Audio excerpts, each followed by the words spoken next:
오늘 함께 묵상할 말씀은 열왕기상 7장 23절서부터 26절입니다. 열왕기상 7장 23절부터 26절입니다.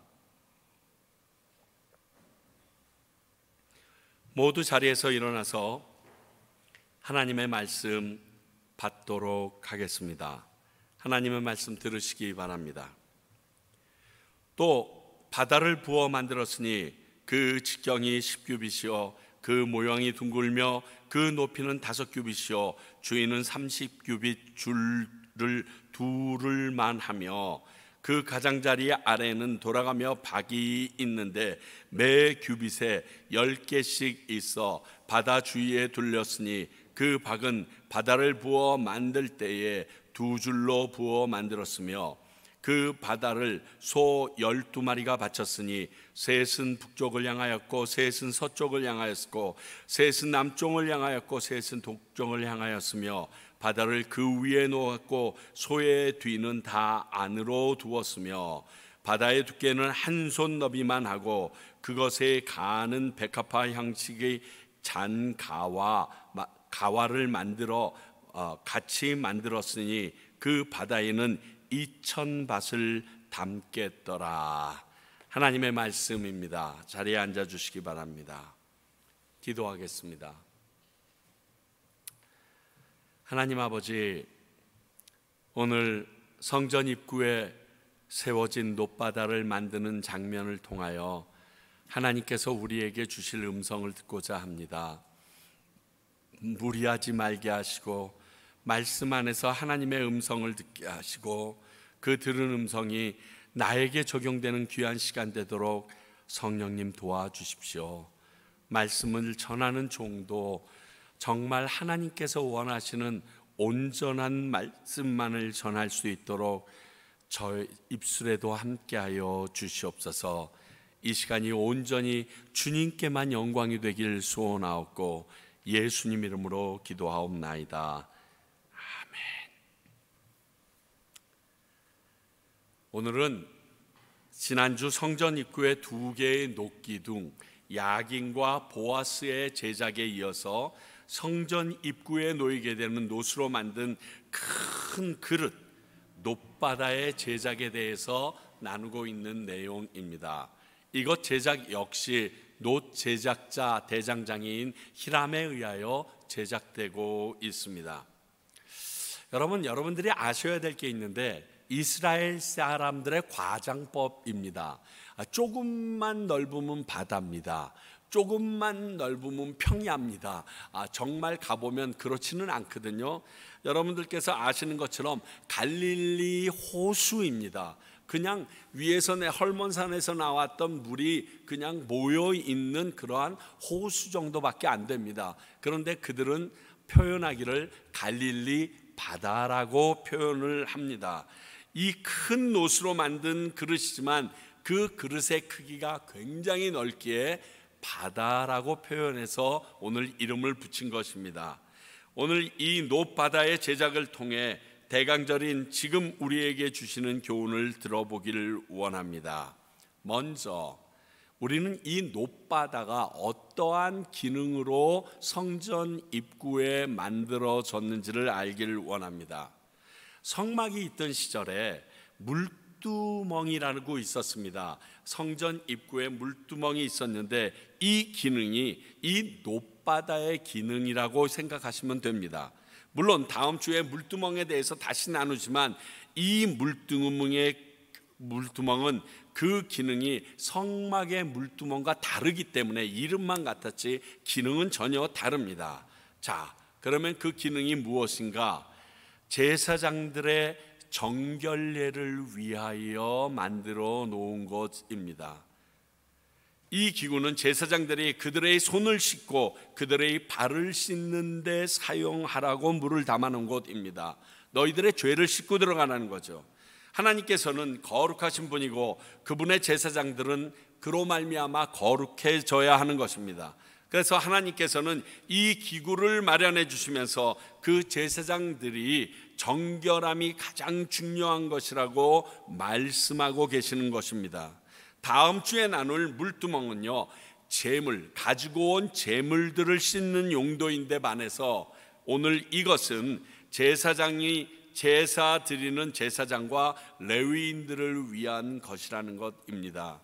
이것 역시 레위기 14장에 제사장들이 어떻게 정결해야 하는지에 대해서 쭉 적고 있는 그 내용에 비추어져서 준비된 것입니다. 제사장들이 그 명령대로 이곳에서 손도 씻고 발도 씻고 옷도 깨끗하게 빨라고 명령하시는 것을 행하는 것이 이곳입니다. 자, 우리가 알아야 될 게 이것입니다. 제사장이 지금 손도 씻고 자기를 정결하게 하는 이유가 주님 앞에 나아가기 위함입니다. 주님 앞에 나아가 제사를 드리기 위함입니다. 그렇습니다. 주님 앞에 나아가는 모든 사람은 자신을 정결하게 해야 합니다. 하나님 앞에 나아가는 자들은 하나님의 거룩하심을 대할 준비를 하고 가야 되는 겁니다. 그분이 얼마나 온전하신가, 그분 앞에 대하는 것이 중요합니다. 이것이 얼마나 중요한가 하면 1년에 한 번 하나님의 임재가 있는 지성소에 들어가는 대제사장조차 자신의 위용을 나타내는 모든 것들을 다 벗어버리고 에봇조차 벗어버리고 하얀 세마포만 입고 들어갑니다. 그런데도 그는 죽음을 각오하고 그 안에 들어가고 있다는 사실입니다. 그 정도로 거룩하신 하나님 만나 뵈는 것은 우리에게 두려운 일이고, 우리가 거룩하지 않을 때 그 하나님께 입을 상처도 적지 않습니다. 사랑하는 성도 여러분, 우리도 지금 이 예배에 하나님의 임재를 바라고 그분의 만져주심을 원하면서 오셨다면 당연히 죄에 대한 회개와 몸과 마음의 정결을 지키셔야만 합니다. 그러한 준비가 없이 그냥 차 타고 지나가다가 쑥 들어오신 거 아니잖아요. 이곳에 오셔서 오늘 여러분들께서 하나님의 음성을 듣지 못하고 그분의 임재를 경험하지 못하고 가신다면 참으로 안타깝지만 하나님과 예배드렸다라고, 그 예배가 완성되었다라고 말하기 어렵습니다. 더군다나 고린도전서 3장에 의하면 우리의 몸이 성령님이 거하시는 거룩한 성전이라고 하셨으니까 우리는 죄와 단절하거나 항상 회개하는 마음으로 살아가야 하는 것이 합당한 자들입니다. 그런데 내가 잘못했다고 하면서 계속 죄를 짓는 것은 이건 상대방을 약올리거나 사이코패스들이나 할 수 있는 그러한 아주 무서운 일입니다. 혹시 우리가 그런 모습으로 하나님을 대하는 것이 아닌지 두려울 뿐입니다. 저는 골프를 잘 못 칩니다. 그런데 예쁜 골프장을 보면 힐링이 됩니다. 미국의 사우스캐롤라이나에 조그만 섬이 있는데 참 예쁜 리조트입니다. 우연히 그곳에 초대받아서 가게 되었는데 그곳에서 목사님들과 함께 골프 치자고 해서 들어갔다가 저희들이 굉장히 당황했던 적이 있습니다. 왜냐하면 골프장의 잔디가 너무 깨끗한 거예요. 되게 저는 골프를 못 치거든요. 그저 골프장에서 사람과 만나는 게 즐거운 사람인데 내가 잘못 쳤다가 그 잔디를 움푹 패워버릴 게 두려워가지고 서로 네가 먼저 쳐, 네가 먼저 쳐. 보통 먼저 치려고 하거든요. 근데 막 네가 먼저 쳐, 네가 먼저 쳐 하고 미뤘던 기억이 있어요. 그리고 한번 잘못 쳐서 그 잔디가 한 움큼 떨어져 나가면 얼른 뛰어가서 다시 잡아다가 그 자리에 뒤꿈치로 박아놓고 누가 보나 막 살폈던 적이 있어요. 깨끗한 곳에 들어가도 사람이 이렇게 두렵고 떨리는데 하나님의 거룩하심 안에 오는 우리들의 모습이 그 하나님을 대면할 준비가 되어져 있지 않다면 당연히 두렵고 떨려야 하는 것입니다. 어찌할 바 모르는 당황함이 우리 안에 있는 것은 지극히 당연합니다. 오늘 놋바다의 기능은 지금을 사는 우리들도 알고 사용해야 하는 기구입니다. 특히 예수님의 다시 오심을 기다리고 있는 이 대강절을 통해서 이 종말론적 신앙을 소유한 성도라면 언제 오실지 모르는 그 주님의 신부로서 정결함을 유지하고 살아야 되는 것은 당연한 것입니다. 자, 그렇다면 이 놋바다의 크기가 오늘 나와 있는데, 오늘 놋바다의 크기와 그 안에 들어가는 물의 양에 대해서 쭉 말하고 있거든요. 한마디로 얘기하면 엄청난 크기의 놋바다인 것을 우리에게 알려줍니다. 한번 우리 그림 보실까요? 이렇게 생겼습니다. 지금 보기에는 요만하지만 지금의 치수로 오늘 쓴 내용들을 환산하면요, 이 그릇의 높이만 2.4m 정도, 그리고 저 그릇의 큰 지름이 5m 정도가 되게 됩니다. 거기에 제일 26절을 보면 2000밭 정도의 물이 들어갔다라고 했으니까 약 22.7리터가 2000개니까 4.5톤 정도가 저 안에 지금 물이 들어가는 겁니다. 4.5톤의 물이 저 안에 들어가 있는 겁니다. 어떤 분이 재미있는 계산을 했어요. 이 물의 양을 한 번에 한 사람이 30리터씩 길어 날른다고 하면 2000번을 날라야 여기에 꽉 차는 것이 바로 이것입니다. 과연 바다라고 할 만합니다. 거기에다가 이 그릇을 우리 23절을 보면 부어 만들었다라고 했습니다. 붙여서 만든 것이 아니라 부어서 만들어 버린 겁니다. 전체 통짜로 하나로 만들어져 있는 겁니다. 그래서 물 셀 틈조차 없었고 저 두께가 손 너비만 하다고 그랬으니까 약 8cm를 의미합니다. 그 정도로 두껍게 만들어지고 무거운 것입니다. 거기에 밑에 보시는 것처럼 소 3마리씩 동서남북으로 12마리가 받치는 형국의 모양입니다.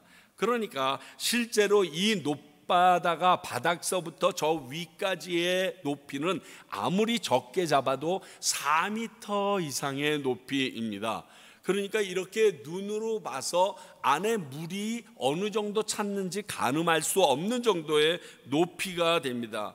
그런데 그 위에 올라가서 그 물을 길어서 제사장들이 정결례를 드릴 때마다 사용하였다면 어떻게 사용했을지 굉장히 궁금해집니다. 왜냐하면 만약 그렇게 올라가서 제사장들이 사용했다 그러면 분명히 성전 기구 중에 그곳에 올라가는 사다리의 용도와 만든 것도 써 있을 텐데 써 있지 않습니다.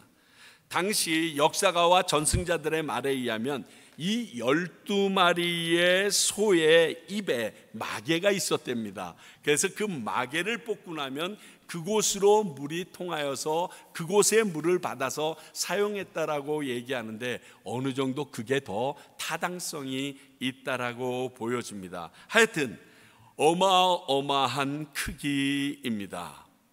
그럼 우리 여기에서 이런 질문이 나오죠. 왜 이렇게 많은 물이 필요했을까요?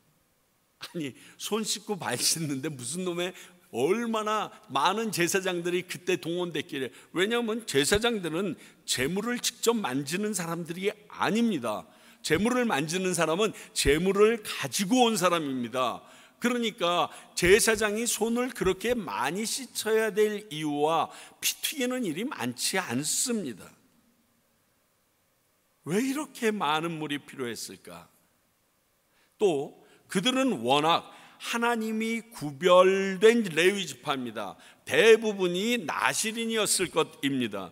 이 정도로 죄에 많이 노출된 삶을 살지 않는 사람들임에도 불구하고 하나님께서는 이 어마어마한 바다라고 표현할 정도로 큰 대야에다가 그릇에다가 물을 담아 그것으로 제사장이 씻으라고 합니다. 왜 그랬을까요?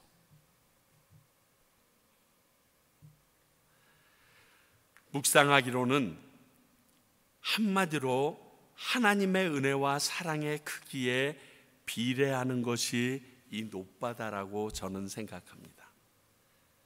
하나님의 사랑과 은혜가 너무 크기 때문에 그걸 표현할 수 있는 한계가 놋바다라는 거죠.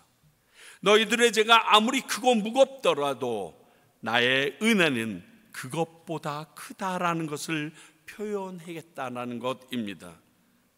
이렇게 표현해도 될까요? 하나님의 용서의 크기, 이게 놋바다다.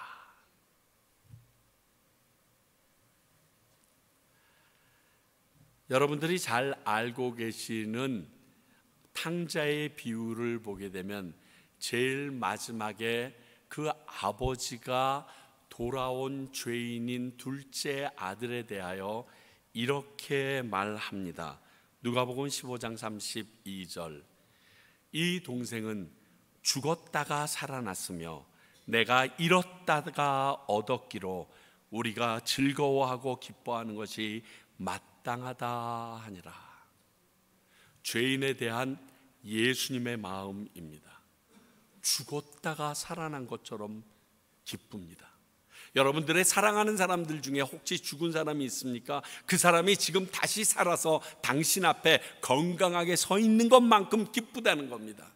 내가 잃어버렸는데 그 잃어버린 것 꼭 필요한 것인데 다시 얻게 된 것만큼 표현할 수 없이 하나님은 죄인들이 돌아오시는 것을 받아들이시고 용납하시겠다는 것입니다.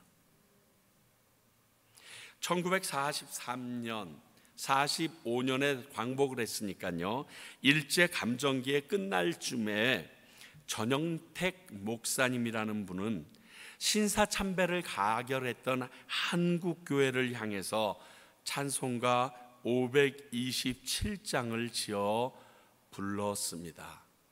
그 가사가 이렇습니다. 어서 돌아오 어서 돌아마노 지은 죄가 아무리 무겁고 크기로 주 얻지 못 담당하고 못 받으시리요. 우리 주의 넓은 가슴은 하늘보다 넓고 넓어. 2절에 가서는 한 걸음 더 나갑니다. 우리 주는 날마다 기다리신다오.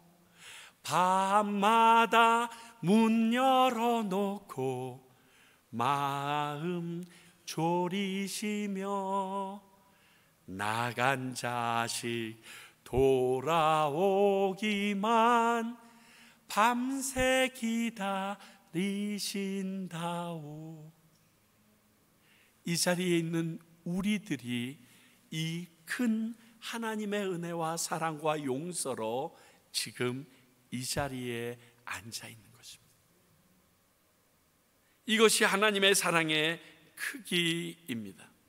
너희들이 아무리 큰 죄를 지어도 내 앞에 나와 회개하고 씻기만 하면 난 기억하지 않고 용서해 주겠다는 약속을 이 놋바다에 표현해 주신 것입니다.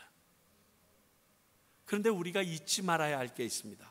하나님의 용서에 대해서, 예수 그리스도의 은혜에 대해서 얘기할 때마다 우리가 가슴 뿌듯해만 할 것이 아니라 이 용서는 나 하나님만이 아는 것이 아니고 너희 형제들 간에도 있어야 된다라고 말씀했던 것을 동시에 기억해야 하는 것입니다.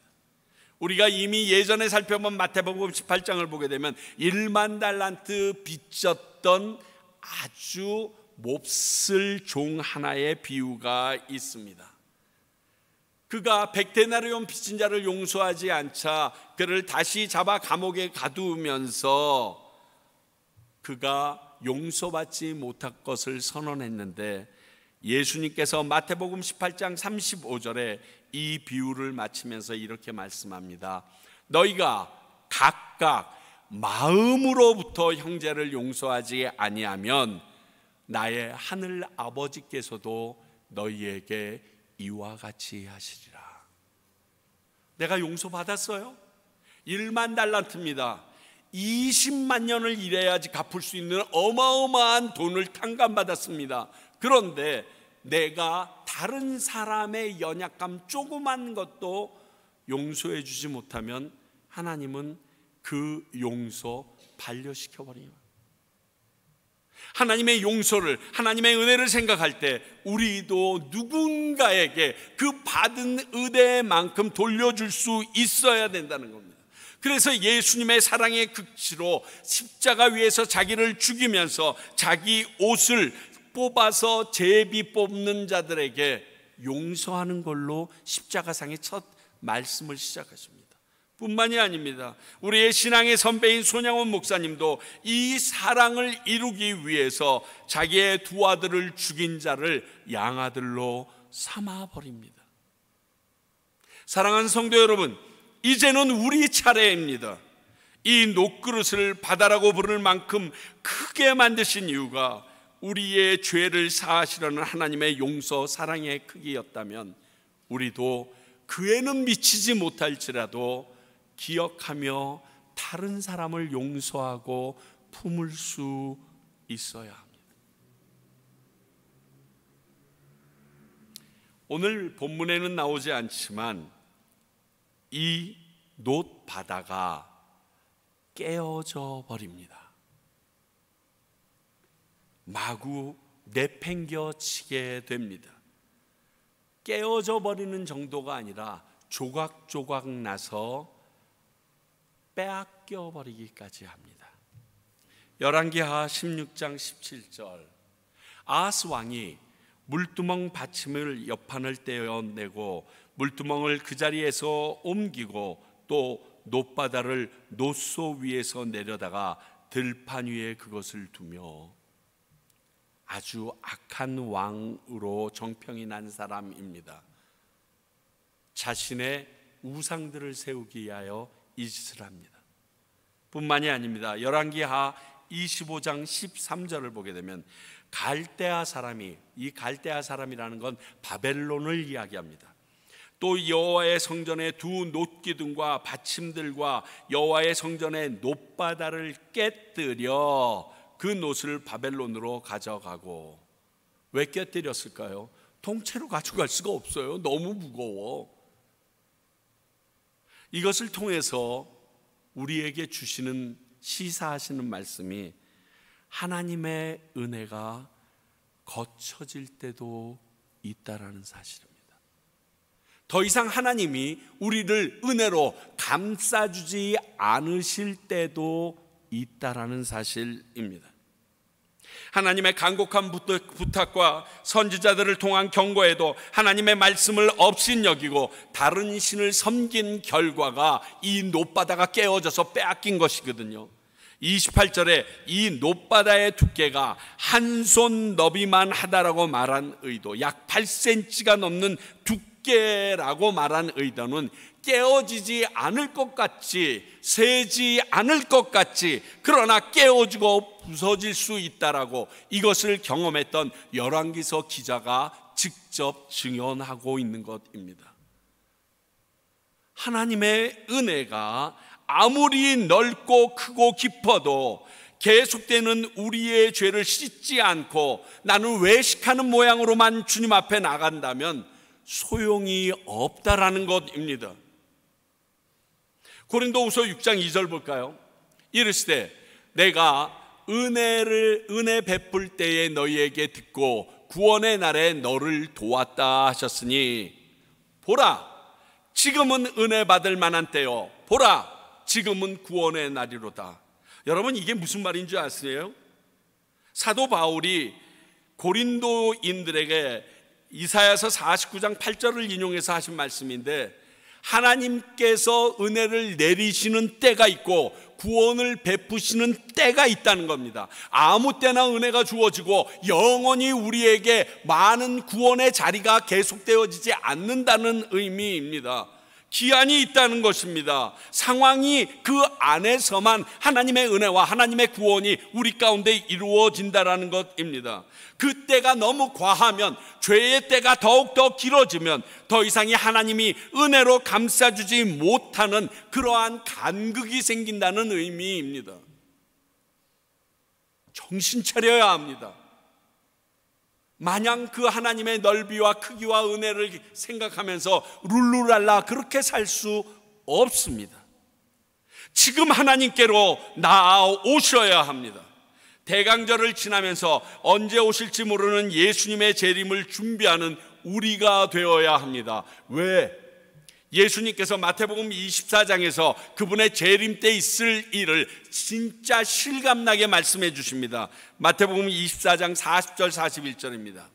그때 두 사람이 밭에 있음에 한 사람은 데려가고 한 사람은 버려둠을 당할 것이요, 두 여자가 맷돌질을 하고 있음에 한 사람은 데려가고 한 사람은 버려둠을 당할 것이니라.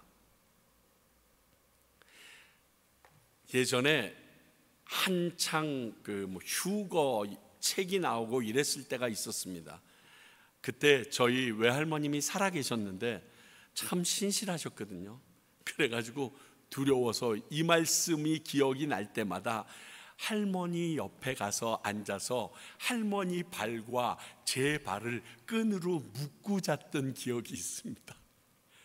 할머니는 꼭 천국에 올라갈 것 같은데 나는 못 올라갈까 봐 잠자다가 하나 할머니가 올라가게 되면 내 발이라도 끌고서 올라가 주시길 바라는, 깨어나기라도 하길 바라는 마음에서 그랬던 적이 있었어요.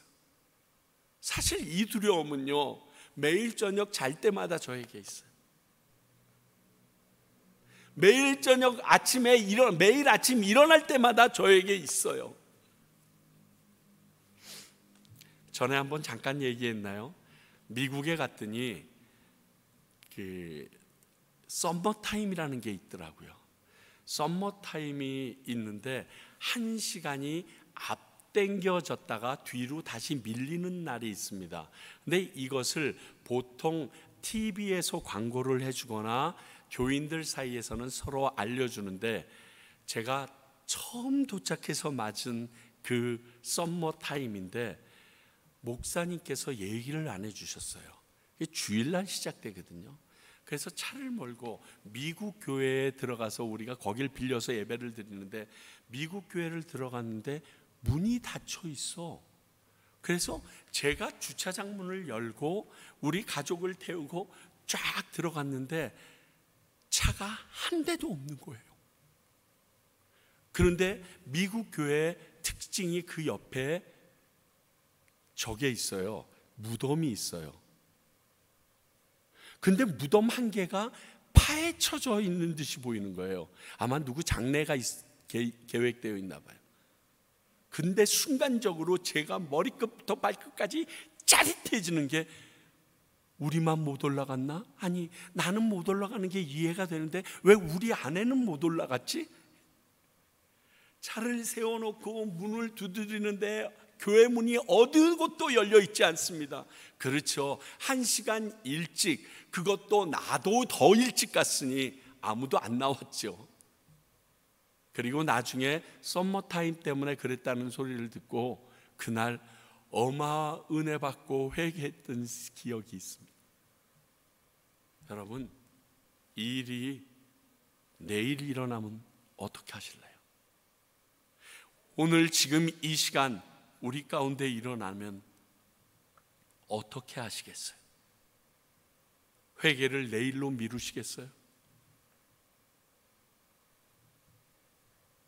그날은 예수님도 모르시고 오직 하나님 아버지만 아신다고 말씀하시면서 예수님이 직접 말씀해 주신 재림 때 일어날 상황입니다.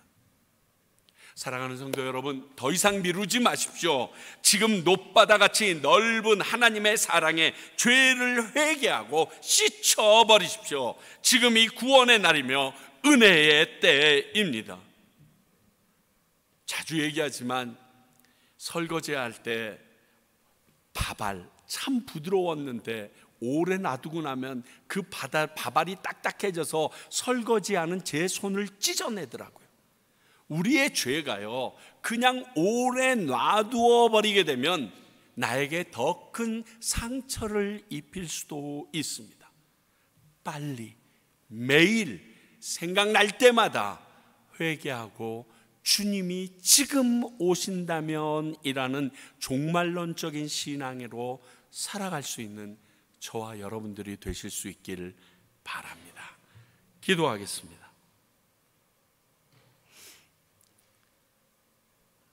하나님 아버지, 오늘 높바다에 대해서 우리에게 알려주시면서 하나님의 크신 사랑과 은혜뿐만이 아니라 우리가 우리의 더럽고 추한 것을 씻어내지 않으면 하나님 앞에 나아갈 수 없고 그 하나님의 오심 가운데 같이 동참할 수도 없다는 것을 알려주셨습니다.